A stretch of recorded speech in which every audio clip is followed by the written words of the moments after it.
geldik diyeyim Diyaz. Can Töre. İt yani it doğru batır. İt diye ses. Ayağım. Ayağım. Koy gel. Koy. Ayağım. Ayağım.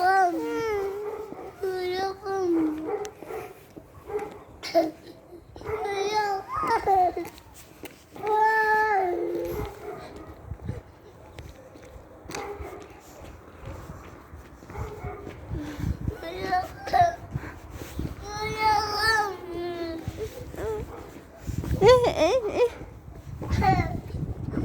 Geldik vura.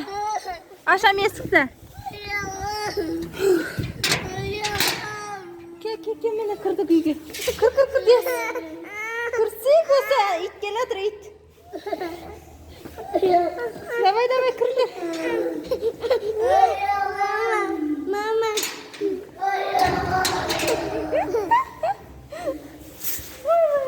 Oh bismillah.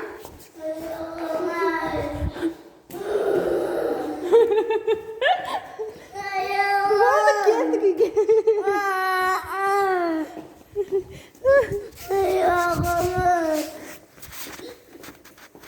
Buna geldik bak böyle kullanıyoruz.